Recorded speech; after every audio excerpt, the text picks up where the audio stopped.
Before we get to our show, here is a podcast we think you're going to love. Hi, everyone. It's Elise from True Crime Cat Lawyer. That's right. I've combined my 3 favorite things into a podcast: cats, true crime, and lawyering. Every other Thursday, my co-host Winston and I bring you a new case from the Pacific Northwest. Winston is my sassy sidekick with a mustache who can often be found donning a bow tie. In other words, she's my cat. Winston and I are passionate about true crime, and we love doing this podcast. As of this recording, we've released over 30 regular episodes and a few bonus episodes. Our episodes are focused on the victims and sharing their stories, something we take a lot of pride in. We're working hard to produce true crime content in an ethical way. Plus, every quarter, Winston and I donate our ad proceeds and Patreon proceeds to a true crime or animal-related nonprofit organization. If you're from the Pacific Northwest or you just enjoyed true crime, Winston and I would love for you to check out our show. You can find us on all the major podcast platforms like Apple Podcasts, Spotify, Stitcher, iHeartRadio, and Good Pods. We hope you'll join us for some true crime in the Pacific Northwest.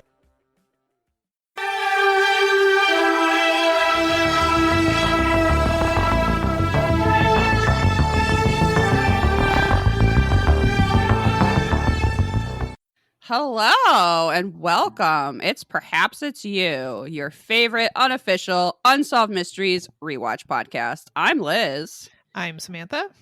And we have a very special guest today. We have friend of the pod, Angela, is here. Hello, Angela. Hello. How are you? I'm doing great. I'm very excited to be here. Okay, good. We're excited to have you. I'm happy to hear that you are excited, or maybe you're just saying that, which is fine. Honestly, that's fine too. After you were forced to endure this marathon of an Unsolved Mysteries episode, I'm not being held against my will. I promise. That's nice of you to say. That's nice of you to lie. You can't see me. I'm blinking Morse code to help me.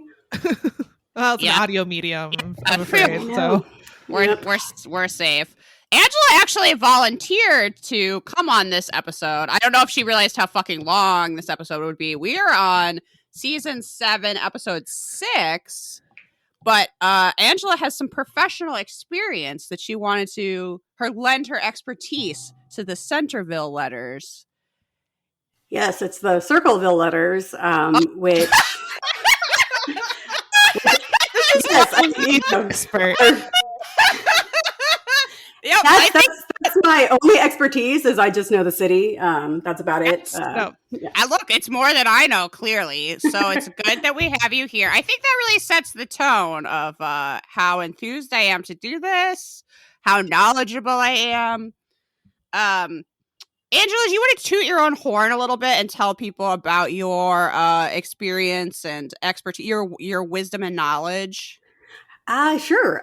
So I have somehow stumbled into being a forensic document examiner. Before that, I spent almost a decade as a crime scene specialist. So, the kind of person that you see in like the, CSI shows, the one in the background that's taking the photos and lifting the prints and all that kind of stuff. And then I saw that there's a job that I could get that allows me to not be on call and to stay in a lab all day, which is really nice when it's 100 degrees outside.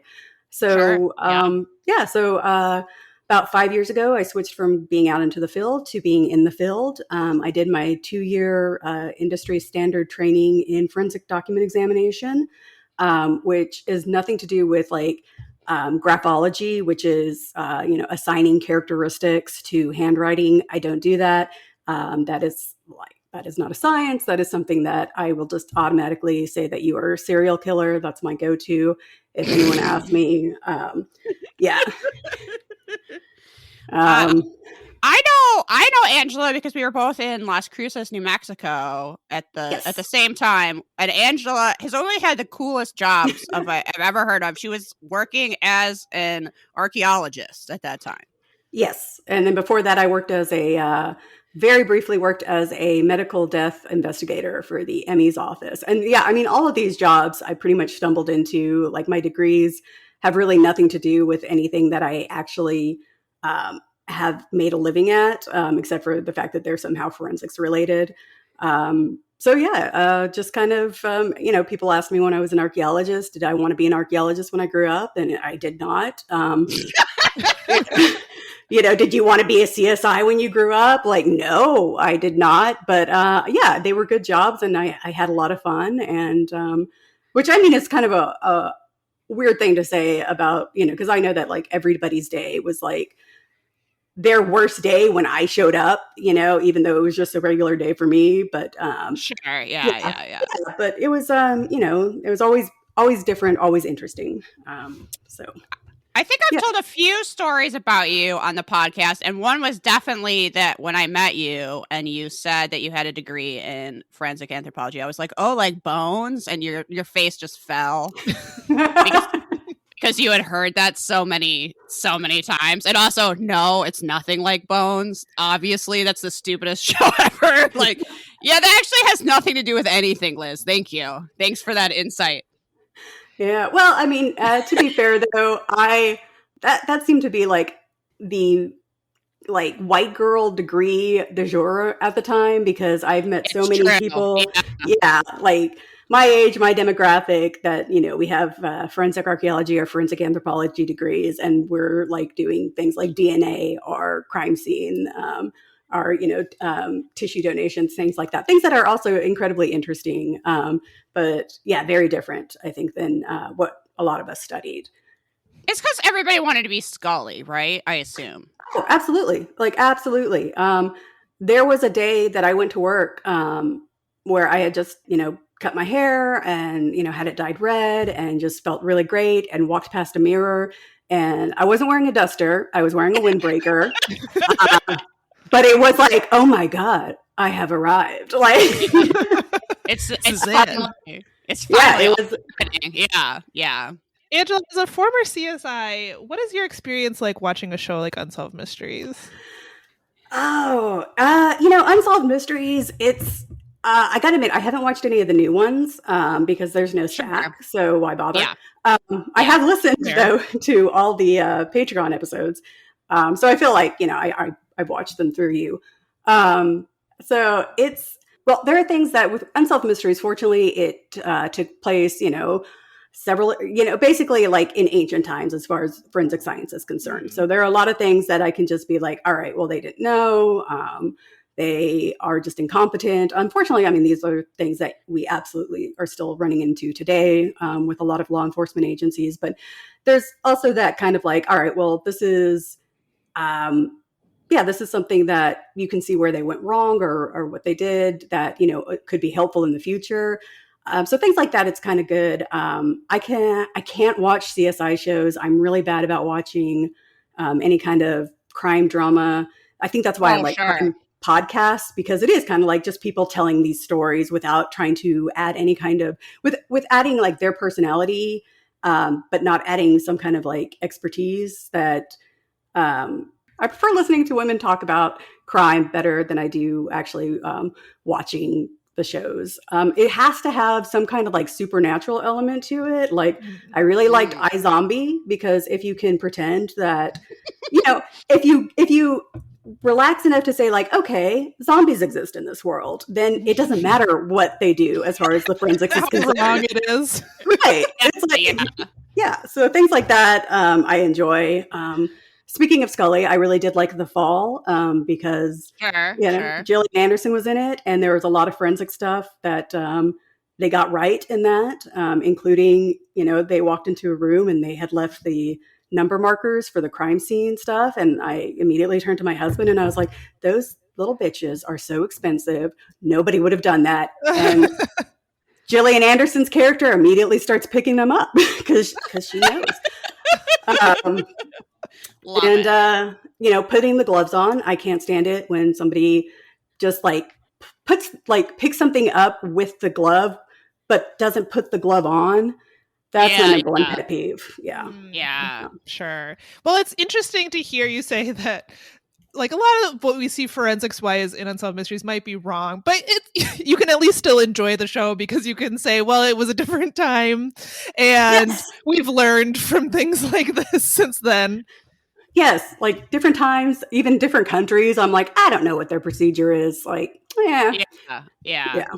We've learned not to send evidence directly to Robert Stack and have him fondle it on TV. Well, that does happen in this episode. Oh my God. They didn't learn.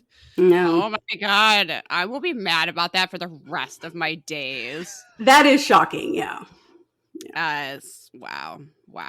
Okay, so I want you to refresh my memory on something. I swear you have a story about being at school, working in some sort of morgue environment, and someone dropping off a head in a bag that had just like a question mark drawn on it. Yes. And no one ever figured out where that head came from. Yeah, it was when I was an undergrad. It was at the anthropology department. There was, we had forensic archaeologists, forensic anthropologists on staff as professors, that kind of thing. So it wasn't unusual to have bones sent there, but they, usually there was some kind of like chain of custody or like a heads up email at least. Whereas one day, a man who was dressed as a police officer came into the academic, anthropology, just kind of like the lab, or not the lab, but the office area, where it's just, like you have student workers, who are doing reception, that kind of thing. And he just dropped off like Walmart bag, like a gray plastic Walmart bag that had some masking tape that had 3 little question marks on it.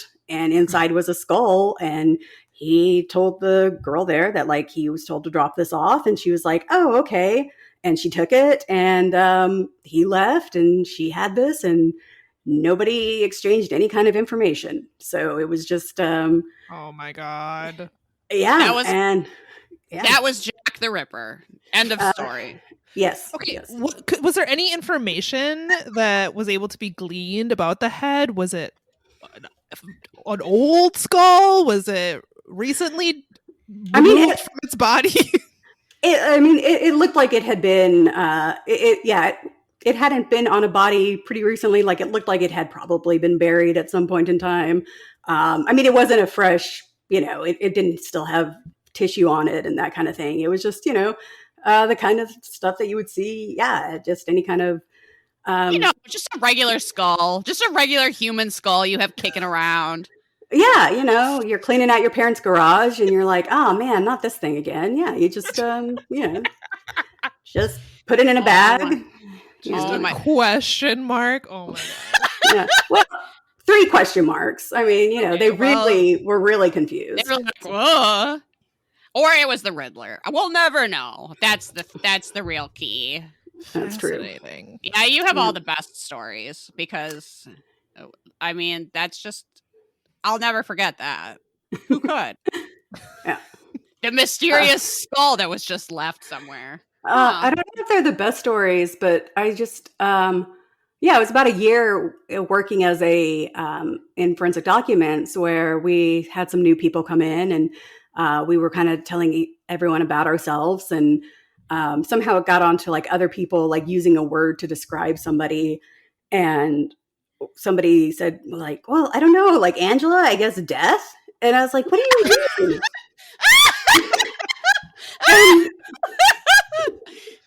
and she said, yeah. And she said, well, it's just all your stories like seem to involve dead people. And I was like, well, yeah, because I spent like almost a decade just around dead people every day. So it's not that it's just, it's like any other job, that you would be talking about, like, and, you talk about a part of town and it's like, oh yeah, I remember there. Or like, I had a coworker that lived in an apartment complex that I went to a call at and things like that. So, you come up, there are just some times where you'll tell a story and it's like, oh God, did he survive? And it's like, oh, no. No one in these stories survives. No.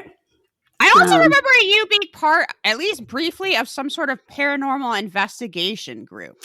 No, that was my friend up in. Okay. That was she was like kind of their historian briefly while like her parents' house was getting renovated. So I got Amazing. a T-shirt. So that was enough for me. Yeah. Okay. I probably was just very envious of the T-shirt, and that's why it's stuck in my brain. It was That a good makes- T-shirt. That makes I love perfect sense. Yeah. Yeah. Well, Angela, I feel bad making you go first, but since I don't even know the name of this place, we need you to talk about the Circleville mystery. Okay. And walk us through it. All right. So I got some major nostalgia vibes just from the opening sequence. It had been a while since I seen that in full. I also liked that it did like of the things that kind of went by. One of them was Sci-Med, which I assume is forensics. So, well, you would assume that, but that's not necessarily how Not. Sometimes it's just people sticking gold leaf to their face. Sometimes it's people with amnesia, even though amnesia is its own category. It's like it's not the concept of twins has been a Sci-Med segment. That's true. Yeah, it's just like things they wish they had a scientific explanation for, and then you're sitting at home going, "But we do." Like that's not actually that's actually not mysterious at all. It's called twins, but yes, yeah, it's called twins. Or sometimes usually it's like it's the husband. That's also what I've learned. Yeah. All right, so this one is called, it opens up with Final Appeal, and it goes, straight to the punch. It opens up with Robert Stack in a mailroom, and it's a huge mailroom. It's supposed to be the Unsolved Mysteries mailroom. That's my question. Is that really their mailroom? Did they get that much mail? God, I hope so. Oh, I guarantee they got that much mail. I mean, people are probably constantly sending in tips. Yeah. Or just love letters to Robert Stack. Oh, Stack. That's a separate room. They have a separate room for those. Let me hang your trench coat. Yeah. Yeah, that's why they had like the separate bins. You've got the love letters, you've got like the tips. It's really sad when like one really important tip gets like thrown in the love letters, and it's but yeah, so he's in the mailroom, and he talks about how Unsolved Mysteries was just mailed a postcard, and it actually looks like a library tag. Unlike any postcard I've seen, but it reads, "Forget Circleville, Ohio. Do nothing to hurt Sheriff Radcliffe. You come to Ohio, you Sickos will pay. The Circleville Rider." I love Sickos. I don't know why. Right. This episode is definitely being called Sickos, and I kind of wish that was the name of this podcast. It's so random and amazing, as seemingly nothing to do with anything. Also, writing someone a creepy postcard to tell them to forget about something, not the move. That's not going to work. At all, no. Yeah, and Ohio and Sickos, I don't think have ever been in the same letter together.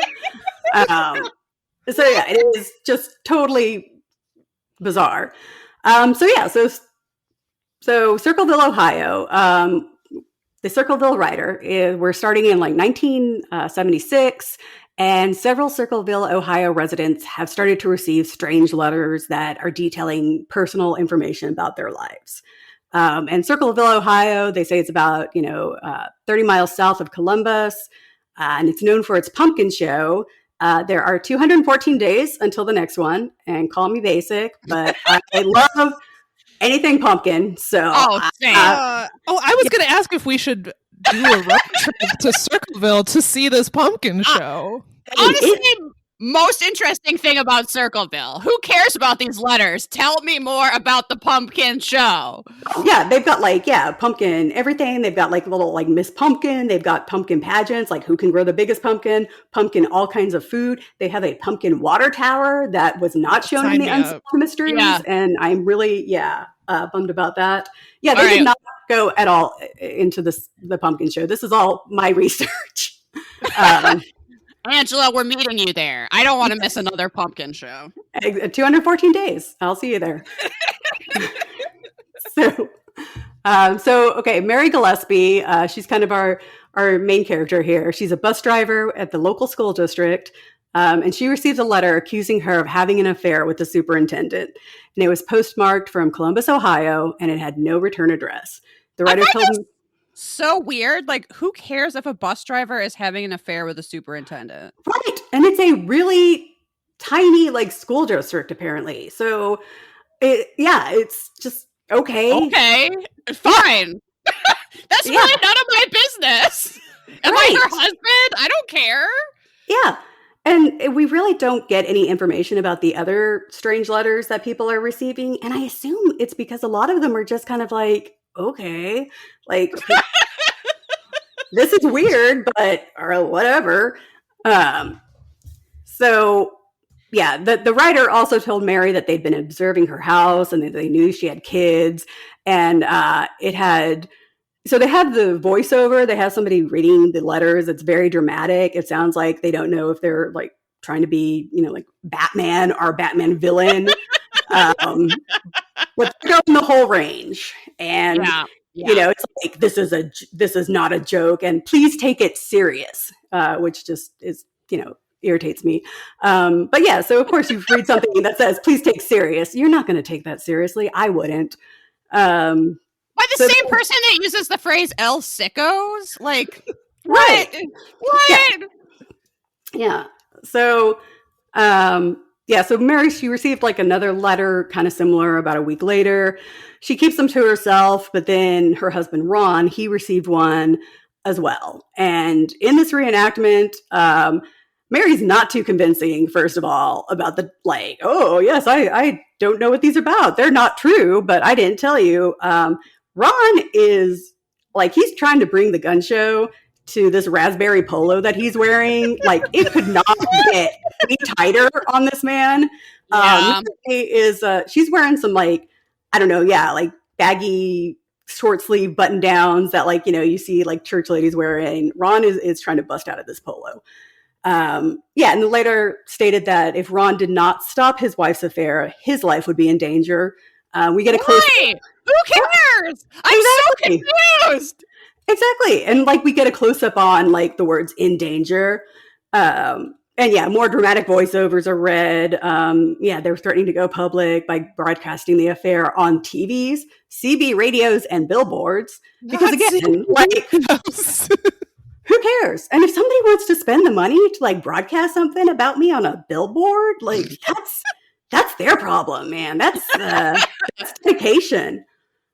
Yeah, so bizarre. This Circleville Writers strikes me as just a pot stirrer, and this town is so benign that the only thing they can find is this maybe affair that's going on with this woman and the superintendent.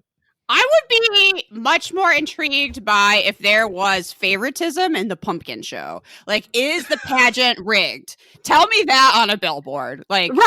What kind of fertilizers are you using on those big pumpkins? Are those, horse steroids? Yeah. Someone's doping their pumpkins. That would be the talk at the town. Put that on a billboard.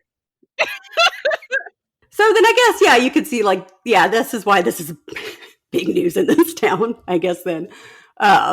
It's kind of it reminds me of if you have the Nextdoor app or anything like that, it reminds me of that, but the 1970s. It's just, people talking shit, people, complaining about other people's business, and, just this is where they take it out.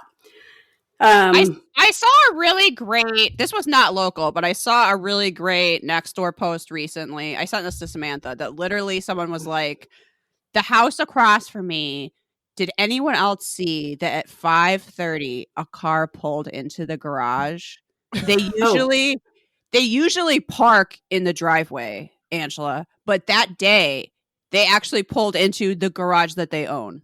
That was probably my next door. That person was honestly worried about the state of the neighborhood based on someone parking in their own garage at 5:30 in the evening. So we had somebody post last week that somebody had placed 3 rocks in their driveway. They do not remember them being there the night before. Does that mean that their house is being watched? Oh. Yes. Actually, I don't know if you know this, but the 3 rock gang initiation is very common.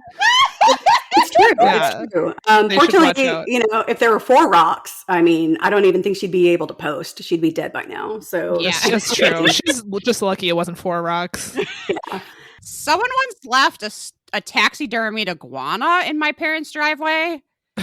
Wow.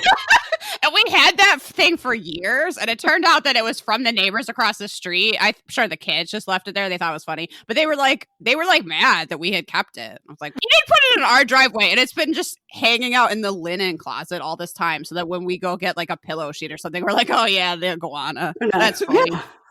That's amazing. I love that. Oh. I don't know what happened to that. I'm gonna ask my mom. Where's that iguana now? Did you guys give it a name? I think we just called it the iguana. Wow, I can't believe you had a taxidermied iguana and it didn't have a name. I know. It's so only my family would be like, huh, and just like take it inside. No questions asked. I guess this wasn't ours now. I guess this is ours. Huh? I don't know where this came from. But I also like that, you didn't name it because it was just the iguana. So, I mean, at least there weren't different iguanas to distinguish between. Yeah, we only had one. Right. Yeah. All right. So, Mary and Ron, now they're getting these letters. Ron's all stirred up. And so then they only tell 3 people about it. They tell Ron's sister, whose name is Karen. They don't mention that on Unsolved Mysteries because there are just too many names that they'd be thrown out. So we've got Ron's sister. We've got Ron's sister and her husband, Paul Freshour. So yes, so Ron's brother-in-law is Paul. And then we have Paul's sister, who is also one of the people they told about. Paul's sister does not get a name. She hasn't earned a name. Yeah. No, at all.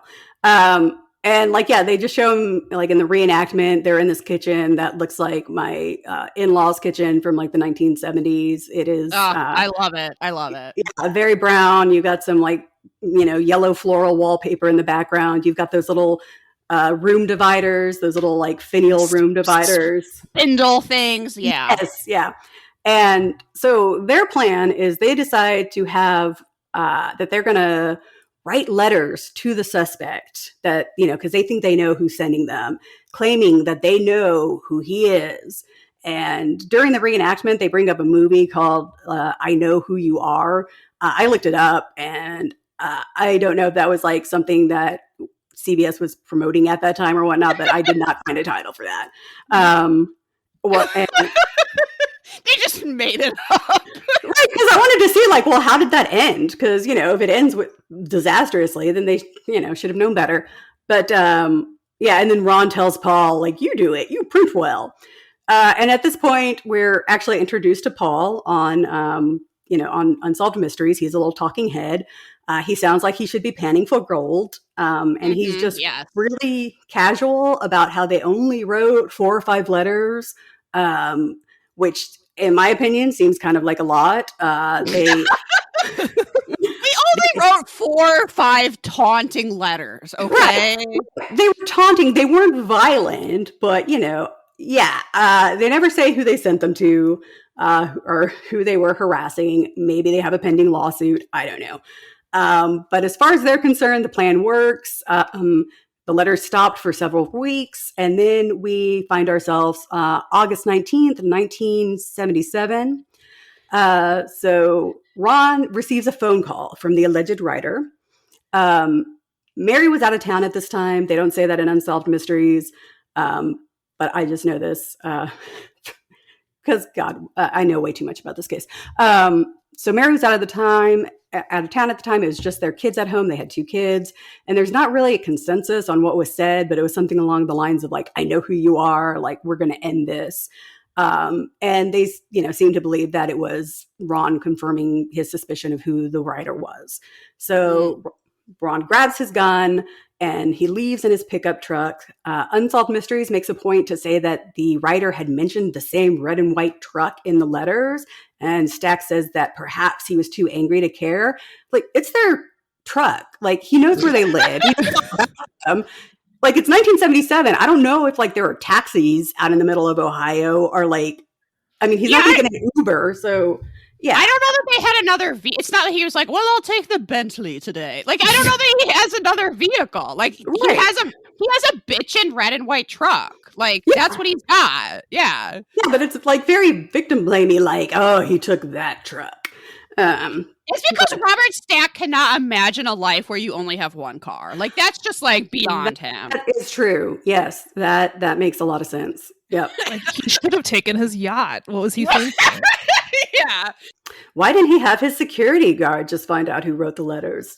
Did his chauffeur have the day off? Like, it's so silly. Yeah.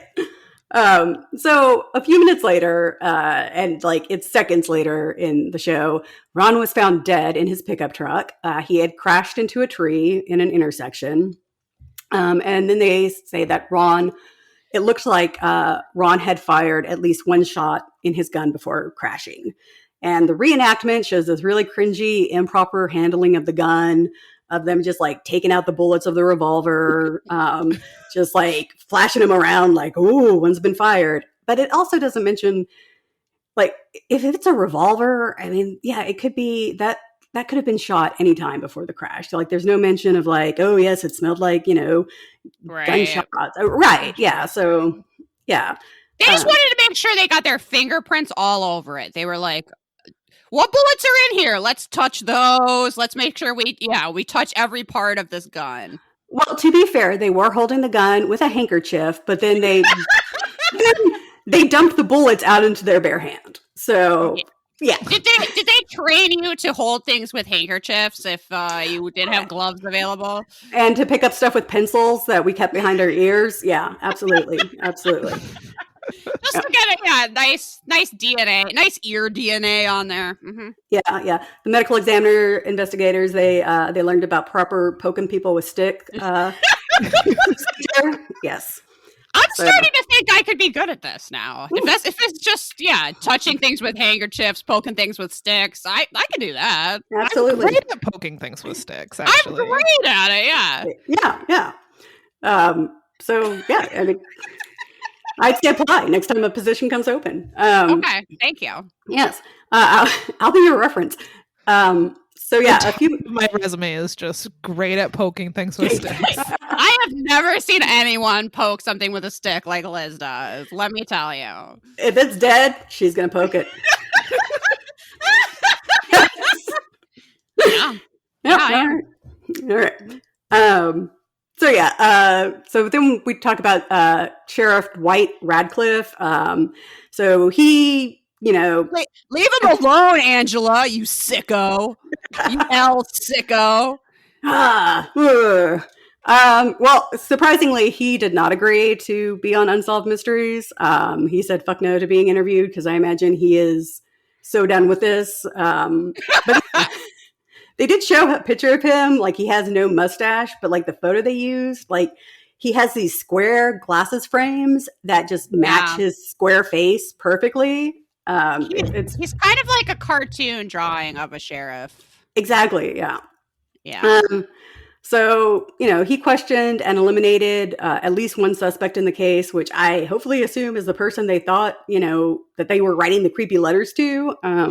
I like that the solution to getting creepy letters was to write more creepy letters. It's like, no, like you don't even know for sure that this is the person, and now you're just like compounding this town is now drowning in creepy letters. I just realized I just solved it. Like the Circleville, like it's just like the person, they got the creepy letters and they thought they knew who was writing the letters, so they sent some creepy letters to somebody else, and it's just a chain letter. Yeah, that's why it's Circleville. It's a circle of creepy letters. Yeah, as is documented in the, I think, was that an R.L. Stein book or a Christopher Pike book about chain letters and then people died? One of them wrote a masterpiece that was probably inspired by these events. Yeah. But yeah, so they, so he basically says that, Ron's death was an accident, claiming he lost control. He was drunk, and crashed the car into the tree. Then we go back to, Paul saying, that, Sheriff Dwight or, Sheriff Radcliffe initially agreed that the death was a result of foul play, but then he allegedly changed his mind when the suspect passed a polygraph test. Also, they then mentioned that Ron's blood alcohol level was 0.16, which was twice the legal limit in Ohio in 1970, whatever. Okay, well, they make a point to say that his family says that drinking was unusual for him, which I don't know what that implies. Like he was forced alcohol, and then okay, but he was drunk. He was very clearly drunk, though. Right, and he's also the kind of person that, like, they were surprised that he was drunk, but was no one surprised that he just, like, grabbed a gun and left his kids at home and it was like, I'm going to go deal with this? Like, that's also, I mean, is that usual behavior, too? Like, it sounds... That in character. Drinking out of character. Exactly. Like, he only grabs his gun when he's stone cold sober. Like, you know, that's proper gun etiquette. He took it seriously. Exactly. No, he took it serious. Yeah, it's not, my apologies. Yes. So yeah, that's the thing is like, they're like, oh no, he wouldn't be a drinker, but you know, it's an unusual time. And also, I don't know, maybe Mary was out of town. I don't know, maybe he, you know, drank the whole 6-pack or whatever, like when she wasn't there. Yeah. Or, I don't know. Yeah, that's a good point, actually. Yeah. I also don't know if a 6-pack would get you that drunk, but whatever. So he was drunk. So then it was, you know, ruled as an accident. But several residents soon started to receive letters stating that Sheriff Radcliffe had been involved in a cover-up. And of course, we know all these letters are true, so people started to believe them. We then have like Stack talk, you know, he asked the important questions. Was Ron Gillespie's death an accident? Was he really drunk that night? And why had one bullet been fired from his handgun? Well, yeah, you have to have a bullet in every chamber of your gun at all times. I don't know if you know that, but that's just a rule. So right. And if you only fire one shot in your revolver, you leave that case in until the other ones are, you know, fired. Yeah. Again, just, you know, you stay sober and you keep the cases in. Yeah, I know a lot about guns. Yeah, exactly. Mm-hmm. Yeah. I know how to take guns apart. I know how to make them safe. I know all kinds of different types. I have yet to fire a gun in my life. I don't know how I've made it this far. I'm just not that interested in them. They're gonna kick you right out of Texas. Don't let them know. I know. Yeah. Don't let them know. Yep. It's our secret. So all right. So now we're like 6 years later. Stack is still in the mailroom. And at this point, he hasn't left for the past 6 years. He's waiting on that letter. He knew it was coming. So he's just reading all the fan mail he gets. Like, yes, I am very handsome. Yeah, I mean, I bet that probably would be a full-time job. So at this point in time, we learned that Mary and the superintendent had acknowledged a relationship, although they claim that it didn't start till after the letters were sent. So the creepy they're in their world. The creepy letters brought them together. Huge aphrodisiac. Very nice, meet cute. Yeah. Threatening letters. It brings people together.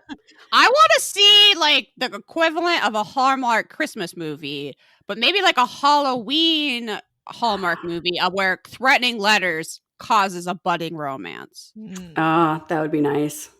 Yep. It's like, oh, we have the same stalker. Yes. Brought us together. Our two stalkers like find love.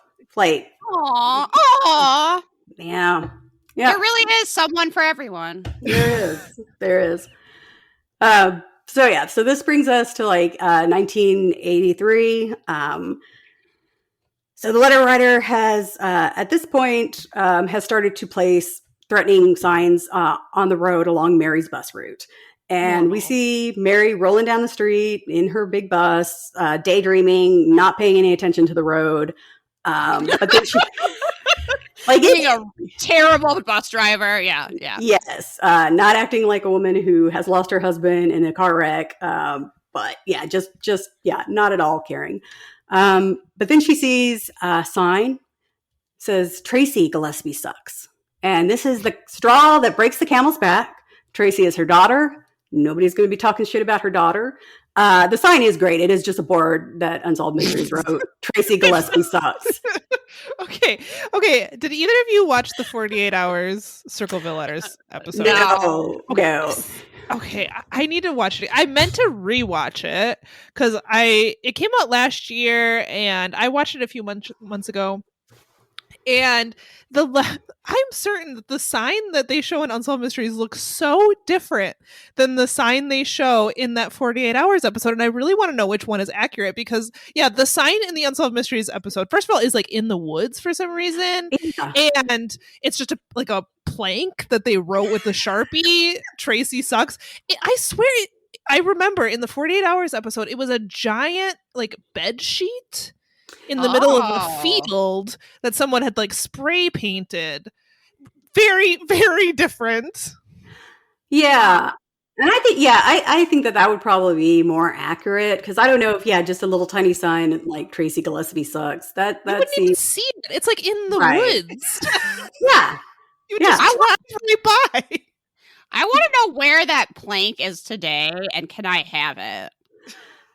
Well, be careful. Make your own for about 15 cents. No, I want the one that was on Unsolved Mysteries. I don't want just a piece of wood. Samantha's gonna be like, I got it for you. And it's literally just a like piece of wood from Home Depot. She wrote Tracy Gillespie sucks on it. Yep. It's I know what I'm gonna get you for your birthday now. Yes, please. So Mary gets off of her bus, rips the sign down, and it ended up being attached to a string, and the string was attached to a box and a post that was attached to a fence post. All right. At this point, we're introduced to this guy like Martin Yance, who I think came up before. He was a journalist. I've also heard him referred to as a investigator. I don't know, but this guy is very invested in this story. And he says that it was a box of unusual size. I don't know what that means. What is a box of unusual size? Well, to the Unsolved Mysteries prop department, it's a shoebox. That seems like the most usual size, though. Right. It looks like a pair of like high top sneakers size shoebox. That is the most usual size for a box. Exactly. So she takes this box into the bus. I've heard that she actually took it home before she opened it up, but in the reenactment here, she takes it in the bus, opens it up, and discovers the best phrase that Robert Stack has ever had to utter: a crude booby trap. So the box contained a small pistol, so a Glock in a box, if you will. And the theory is that if Mary had pulled the sign off in a certain way, then the gun would have fired. Or that was the plan anyway. I don't know if it was like could have possibly worked. Right. I mean, like in the reenactment, like she pulls the sign off pretty hard. I mean, and yes, if you have a plank attached to a fence post, like it seems like it's going to take a lot of effort. And yeah, this looks like a cartoon version of a booby trap. Yeah, this is something a child would come up with. This is not a string attached to a gun. Yeah, there's a lot of bullshit, I don't know, kind of around it, in my opinion. But yeah, so this is what she finds. And, she notifies the police. And according to Stack, an amateurish attempt was made to rub off the serial number of the gun. So he's roasting the criminal for not doing a good job getting those serial numbers off. Yeah. I mean, he's fucking amateur. They can't even take serial numbers off. My God. He's a man who knows how to get a serial number off a gun. If you want an untraceable gun, you go to Robert Stack. Yeah, absolutely. That's how he really made his money. Yeah, that's how his first yacht came to be. Yeah. That's why it's called The Unknown. God, what a great name for a boat, though. The Unknown. I love it. And if you're in like some kind of like weird boat style mystery, I mean, it just makes it even better. So good. So the serial number was restored via forensic magic, and it was determined that the gun belonged to, you're never going to believe it, Paul Freshour, who I know, mind blown. Turns out he had also recently separated from Ron's still nameless sister. Yes. When asked about it, Paul claimed the gun had been stolen because, of course, it had. And so at this point, Sherrod Radcliffe asked Paul to meet him at the station and to take a handwriting test. He asked Paul to try and copy the handwriting from the letters as best he could. Sheriff Radcliffe, God, why? Sheriff Radcliffe is a very difficult name to say. Also had him write the letters as he dictated them. So, Angela, would you recommend that people try to copy letters written by psychos for law enforcement? I would not. And in fact, I have a direct quote from the sheriff that says, "I want you to copy as closely as you can." And my notes say, no, never do that, especially when a cop that's questioning you about a crime tells you to do it. Bad move. Bad move. Yeah. So anytime you want to get handwriting exemplars, yes, we do have to compare known handwriting. We do have to compare, cursive to cursive writing, print to print, signature to signature. Comparing cat to the word dog, you're not going to get the same characteristics. So what we need as, a document examiner is somebody to, we need repetition and we need the same kind of characteristics. And we also, you don't want to show the person what they have to write, because whether subconsciously or, consciously, they're, they, might try to be disguising their handwriting. They may try to, unconsciously emulate it. It's best to kind of dictate it. And a lot of the letters that I've seen, it looks like, yes, they are big block handwriting. It looks like they have been deliberated. You can tell that there's some kind of shaking in the handwriting. There are tremors. So obviously somebody has been trying to disguise their handwriting, the person that's been sending these out. Ideally you would want this guy to just write, try to get like 10, 15, 20 copies of him writing some dictated words that you would want to compare. Just tell him, hey, can you write these in, block print handwriting, like how you would write that. The reason you want so many is because if somebody's trying to disguise their handwriting, it's muscle memory. So you can only disguise your handwriting for so long before, you just kind of get tired and you kick back into your unique, individualistic, habitual, handwriting. That makes sense. So this is all very improper.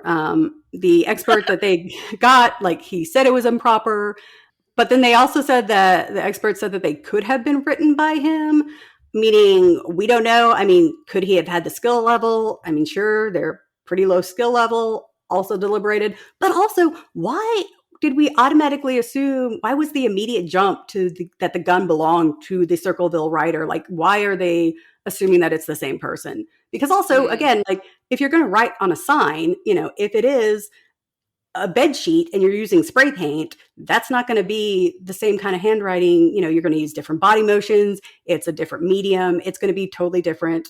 When we get, oh God help me, because we do, people writing threats on bathroom stalls.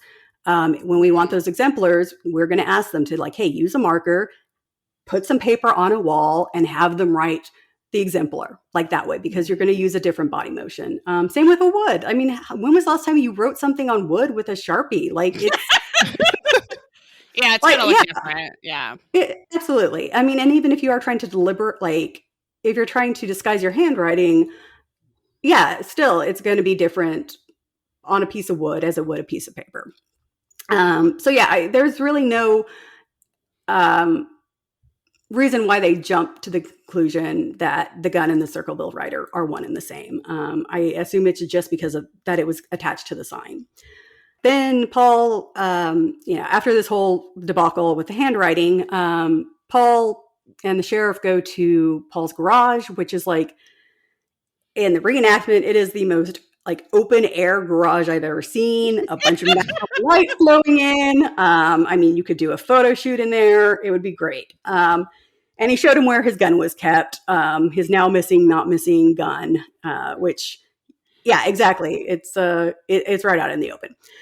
So afterwards, the two returned to the courthouse where Paul was arrested and charged with attempted murder. So I mean, in a way, even if that's his gun and he put it in the unusually shaped box, it's such a poor attempt at murder that I feel like maybe there should be another charge. Right. And there are so many, like, how many cases have you guys even covered where it's like, wow, that person like completely beat the crap out of that other person and probably would have killed them if somebody hadn't intervened, or like something along those lines, where it was or like, oh, they, shot them and they didn't die, but yet it's somehow still like assault and not attempted murder. Yeah. So it does seem like kind of a weird charge. I did read something that called it, because they say that he was, spoiler, he was convicted for attempted murder. But I read another thing that it was something along the lines of basically not properly taking care of his gun. Like, it was something was attempted using a gun that he was to be in care of, which I wanted to look more into that, because I was like, dude, that's something you don't hear about. That's kind of interesting. So now to the trial, which happens in October of 83, which, like, that's a pretty short turnover. I guess, there's not a lot happening in this county. There was no other cases to try. Yeah. Right. And although Paul was never charged with writing the threatening letters, they became a crucial part of the evidence against him. I don't know how. I don't know what judge allowed that in there. Not a good one. Right. The dictated letters, they did say that the dictated letters were the ones used for comparison, not the ones that they were like, hey, can you copy this as best you can? But yeah, still, he wasn't charged with letters. I don't know why they were. Anyways, they had a handwriting expert testify. I looked the guy up. I couldn't find anything on him recently or at all. So I don't know what kind of training he had. And this is according to the court transcript from Unsolved Mysteries. He said, it's in my opinion that the handwriting on the envelopes, documents, and postcards were printed by the same person, it being the known handwriting or handprinting of Paul Freshour. So that makes no sense. But yeah, so that was like his conclusion. Does it make no sense because the method they used to test his handwriting was suspect? Well, just the thing, it's like, it is my opinion. And then later he says, it being the known handwriting or handprinting of Paul Freshour. I'm like, there's some more context that I need from this court transcript. Right. Yeah. But also, so I read that he also used, but this is, again, only one source said that he used some other documents that were what we would call a normal course of business documents that were taken from his place of employment. He worked at like the Anheuser-Busch, some kind of like bottling or factory. I don't know. So those were possibly also compared. But yeah, to use that and compare it to something that was, obviously a disguised handwriting, it is quite a stretch. And yeah, that is why his work documents. I mean, if you look at these Circleville letters, this is not how people write. I can't imagine his work, whatever he's writing for work, I don't even know what that would be written like that. He's filling out all of his like HR forms like a total psycho. Right. Just all just scrawly all caps, possibly with his non-dominant hand. Like, yes. With like an occasional embellishment. I don't know. If that is his regular handwriting, then wow, this case really should not have taken this long to solve. I wonder if it's that guy in town with psycho handwriting. Oh yeah. Okay, though I love that forensic files, and oh my god, it's a terrible case where these women are taken out on a boat and murdered, but all they have is a sample of the killer's handwriting, and then they put it on a billboard, and they go, "Who knows this handwriting?" Oh my god, nice. Amazing! I need to check that one out. That's a good use of a billboard, unlike just being like, "This person sucks." Right. Which, it's in other circumstances could be kind of amazing. Right. That's what I'm gonna take out a billboard of you, Liz. Liz Walker sucks. I was thinking maybe Mayor Jacob Frey sucks, but Liz more productive. Liz Walker sucks. works too. I just want to put a billboard of my handwriting and just ask, does anyone know this handwriting? Just to see, see how appreciated you are. Yeah. Yeah, exactly. So yeah, it's such a bizarre case. And yeah, this is also something that, so I think a lot of the problems, and this, I'm going to get on a little soapbox here. A lot of problems with the comparative sciences, forensic sciences, is that, first of all, yeah, you have the old boy system where a lot of people who aren't qualified to do things, they've just been doing it so long that nobody really questions them. Like somebody saying that they are certified in, blood pattern analysis. I've known people that have said that, and yes, they have a certificate for a 40-hour workshop that they took, whereas there are other people who are actually certified by the International Association of Identification and have taken like a 3-year course on it. Yes. So the problem is that in a lot of courts, it is the judge that is the gatekeeper, and the judge isn't going to be up to date on, what is or isn't, an accredited application. And to say something, a lot of these comparative disciplines, like your trace evidence, and handwriting comparison, they are investigative tools. They are not identification. They are a way to say that, well, yes, this indicates that this person could have written this, or this person, no, they do not have the skill level to write this. Handwriting analysis, we also do things, and which would kind of be interesting. So there's like electrostatic detection apparatus where we use toner. It's kind of similar to the way that, like a Xerox printer is used, using positive and negative charges in toner and fiber paper disturbances to develop like impressions that were on paper. So if you wrote something on a notepad, it would leave impressions, up to 10 pages down, depending on the paper and the type of pressure that you used. And, we would develop those. And, that's always kind of cool because sometimes, you'll have somebody that wrote, somebody's phone number on it, or that wrote like, Sandy has,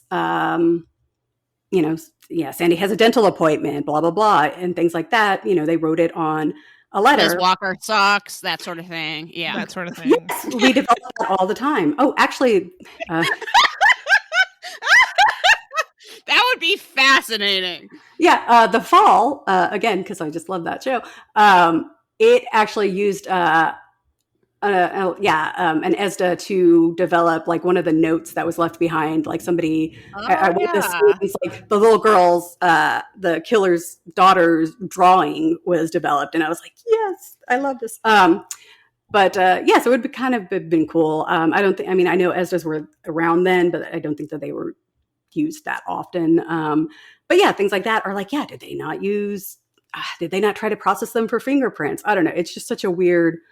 Yeah, to try to use handwriting comparison on this case as such a critical part of the evidence as an identification method is incredibly questionable. And it looks bad. That's it. It looks bad. To be convicted of having bad handwriting. Yes. Oh God. So I sound like I am such an old lady now because I judge people's handwriting like nobody's business. And that's kind of your job. That's literally your job. I know, but like we get a lot of like kids now, or not kids, but like teenagers and young adults. And I'm just like, oh my God. No, those are kids. Those are kids. Okay. They absolutely are. Yes. I was in line the other day in front of someone who was a child, and by which I mean they were probably in their mid-20s, and he I guess was in a band, and so he was telling his friends that when people ask him to sign stuff, he has to write his name in all block letters because he doesn't know cursive. Yeah. Like he doesn't have a signature. And I And just as an old lady, it just like fucking hurt my. I was like, oh my god, like this guy can't even, folks. This guy can't even write his own name. This is me speaking as a person that doesn't have children, so I don't actually know. But I realize they don't teach kids cursive anymore. But don't they still teach kids to sign their names? Maybe not in every school. Okay, so this guy fell through the cracks. If that's so, yeah, no, I do not think. Yeah, there are a lot of schools that I don't think are teaching cursive anymore, and I do understand that cursive it makes sense because like you are basically teaching one way of doing something, and then several years later you're saying, hey, we're gonna teach you something, the same thing but just totally different. It is very outdated. I think it's like why learn 2 fonts? One of them is for like using a pen out of an inkwell. Like I get that we need to phase that out, but the fact that this guy like could not even sign his own name, I was like ready to cry. Oh yeah, You need to learn to have a signature, I would think. I mean, you have to sign things. Yeah, and God bless like old people that are having a bunch of check fraud still happening to them, because otherwise I would probably be out of a job. But yeah, it is like it is a weird, I don't know, it's becoming a relic, but yeah, you know, I think everyone should learn to sign their name, at least to prevent Liz laughing at them. But also, somebody for forgery. I mean, just have a nice, distinct signature. I mean, I guess probably if you're like signing stuff, you know, for your band, or maybe you have a extremely successful Unsolved Mysteries podcast, you probably don't want to use like your legal. He should come up with like a, you know, whatever public signature. But I mean, obviously, I sign all the Perhaps It's You stuff with my legal signature. So just everyone, no one trace that. Okay, that's already cool. done. Yeah, already done. I changed to my one of the main pushes for me to change to my married name legally was that when I started to have to sign evidence, like my maiden name was like 8 characters long, and my last name now is 3 characters long. When you have 100 things that you have to sign, oh my God. Yeah, that was like the main push. So you're like, it's totally worth the paperwork. Absolutely. Yeah. It's like, I understand. Yeah. Also, in addition to the back to the trial, in addition to the handwriting, Mary also testified that that Paul's ex-wife had kind of said that she thought he might have been the writer before, you know, which you would have thought would have come up sooner, but whatever. Yeah. And then Paul's boss testifies that he was not at work that day, and on the day that the booby trap was found. Yes. And so Paul had an alibi for most of the day. Wait, are we assuming that the day that the sign is found is the same day it was put up? That's what they're assuming. Okay. All right. And Unsolved Mystery says he never took the stand in his defense, but I'm also like, did he not have a defense? Because that seems like something that his defense attorneys should have brought up.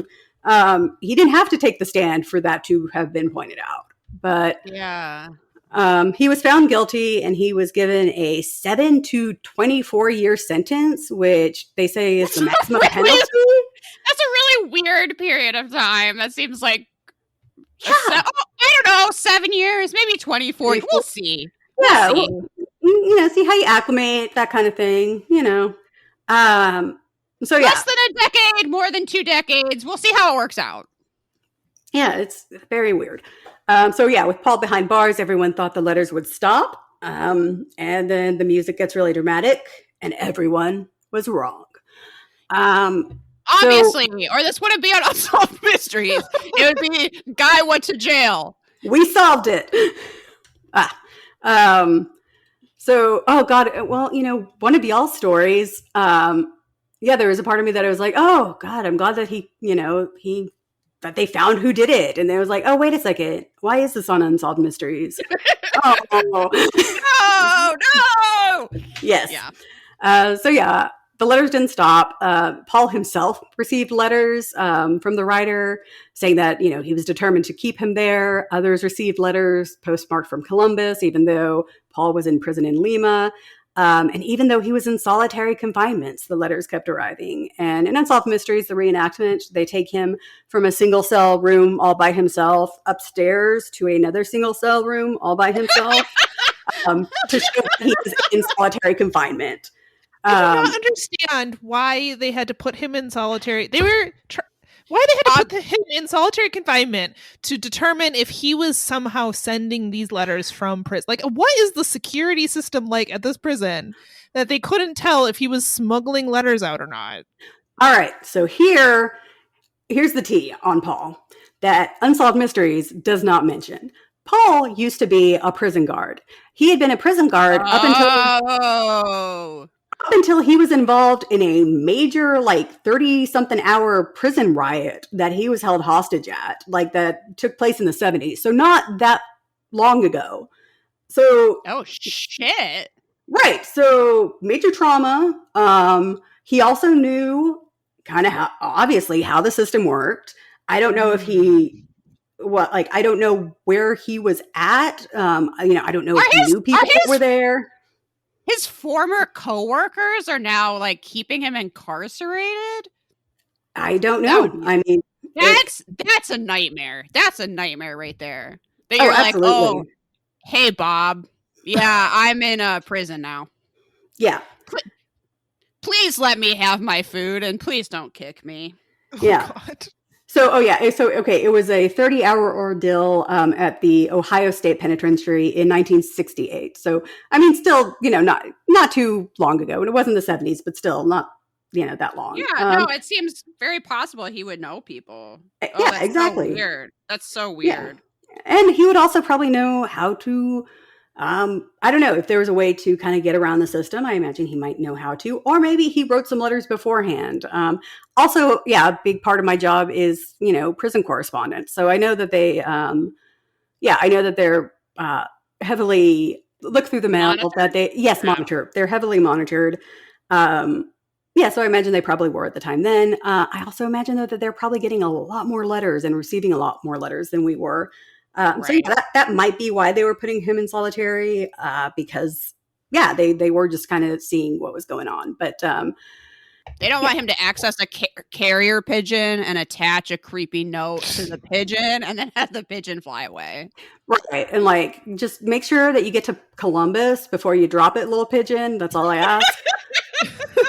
Yeah. Please make sure this comes from another city that's far away so I can't be implicated. It's a very well-trained pigeon. Yeah. And there was also a history of like domestic violence with Paul. And even though there was he had been violent against Karen, against his ex-wife, like he still received the kids and everything and the divorce settlement. So like it's there's like a whole weird situation surrounding Paul. So he kept receiving letters, all this kind of stuff. But then in 1990, that's when he first became eligible for parole. He was denied parole due to the letters, even though, they said that there was no way that he could be sending them. But then like 4 years later, he was finally paroled and he continues to maintain his innocence. Then we go back to like Martin Yant, who has investigated this story. And, he has some evidence that he's like, such as like 20 minutes before Mary found the booby trap, another bus driver on Mary's route had seen a suspicious man standing next to a yellow El Camino. The large sandy-haired man turned away from the road and acted like he was using the restroom, or according to Martin Yance, like he was trying to avoid identification because he's peeing on the side of the road. Like, like, of course he's going to pay. Like, I'm not going to just pee in front of a bus full of kids. But anyways. Yeah, he didn't want to end up on a sex offender registry, and that is suspicious. Right. I wrote down that I really wanted a yellow El Camino. That car was sick. Yeah. Right. And also, like, I don't know, it's like the 1980s, so I imagine they probably weren't super, like, uncommon. Like, I imagine kind of, I don't know. It, although, God, my brother had an El Camino. That was his first car, and I called it the car that looked like it was dug up from the backyard because parts of it were yellow. Well, there other you go. parts, it was, yeah, but it worked. But yeah, so there's also not any kind of mention if the other driver saw the sign or not. So that's the thing. Like, yeah, if it was a big bed sheet or something, like nobody mentions whether or not they saw the sign. Before Mary came by. Yeah, and Yance, he found another possible suspect's brother owned the same type of car. And the description of the man, the sandy-haired big man, did not match Paul. And it's reiterated that Paul had an alibi. But again, we're not told any more about what that alibi is. And yeah, I mean, could it have made a difference? Apparently, Mary told the story to Sheriff Radcliffe, but the defense didn't know about it, which, yeah, I mean, that looks bad. I mean, but yeah, that's kind of what they're also pulling out to try to say that, like, oh no, he didn't do this. And yeah, I mean, that's pretty much it until, we, record scratch and go back to the beginning where Unsolved Mysteries receives El Sicko. The El Sicko letter. Yes. And yeah, that is the Circleville, Ohio. Okay, in your non-professional opinion, do you think that he did it? In my non-professional opinion, I think there are a lot of people. I definitely think there was probably more than one writer. Yeah. I think that there were possibly some ulterior motives. I could see him being set up. I could see there not having really been a booby trap. Also, yes, it was a poor attempt, an amateurish attempt at taking the serial number off the gun. Was that done on purpose so that the gun would be, traced back to Paul? I think that I don't think there's anything suspicious about Ron, the guy who drove his car into the tree. I don't think there's anything suspicious about that. I think that, that was probably a guy who, even if he, all the more reason, like if he hadn't been a heavy drinker and just got totally plastered that night, but still thought like, oh, I'm totally fine to drive, gets in his car and is like, oh yeah, no, I am not. Like, I just think that, he probably was pretty drunk and, lost control of his truck. I also think we forget how common drunk driving used to be.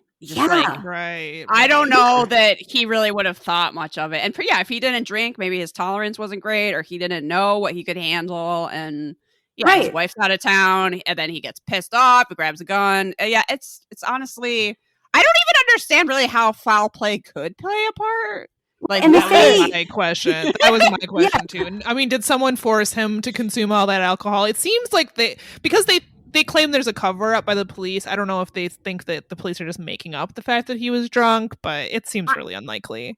I think the family was saying or suggesting that maybe that was like a lab error and then he wasn't drunk, but then it's like, but he still crashed his car, or did like someone else then how did he die? Like, I don't even was not shot. I don't really even understand what like the missing bullet implies. That he shot at someone? I don't know. It doesn't really add up. Yeah, there wasn't like a bullet hole or anything found in the car. Or the truck. Right. There wasn't, nobody heard a gunshot like right before the crash. And also like you said, like this was a time when drunk driving was a lot more common. So, they say he wasn't a heavy drinker, but like, was that somebody who would have like one or two beers after work? I mean, that would not be considered a heavy drinker, but then would drive home from the bar still. Somebody who has a little more than what they usually have. I don't see anything suspicious with that. Also, I think that at this time, someone who drank literally every single day but wasn't visibly drunk would not be considered a heavy drinker. Right. So that's not the same as being like he was a teetotaler and he never touched one drop. Like if that was the case, then that would be super suspicious. But they didn't mention anything about him like never drinking. Right. There was something, and this is not on Unsolved Mysteries. I did hear that there was a guy who was a bus driver around the same time as Mary was, and he. So the superintendent also received a letter talking about how, he needs to leave his girls alone, referring to the other bus drivers. So this guy, several years later, was, he sexually assaulted a child, and oh my God. yeah, and then was on the run and ended up hanging himself in El Paso. But so there's also, people have brought up that, and also around the time that he died, yes, there were, because he died, I think, in like the late 90s, and that's also kind of around the same time that some of the letters stopped.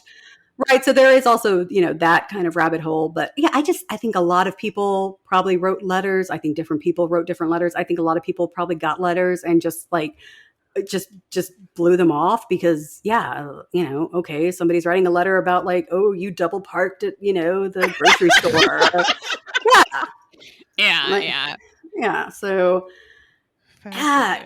it is weird. I do think that, yes, Paul, whether or not he did it, the trial, that was a totally horrible trial, and that should have not resulted in a conviction. I mean, that the writing evidence I don't think should have ever been admitted, and that was a bad, trial.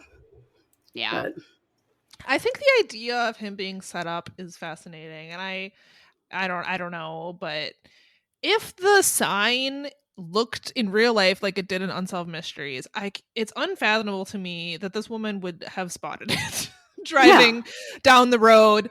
And I'm not saying that she put it there, but I do like this. I don't know. I'm fascinated by this idea that like someone set him up and it was just a little too convenient that it was his gun, and maybe it was stolen the way he said it was. I don't know. That's just an interesting, obviously there's no way to know, but that's an interesting theory.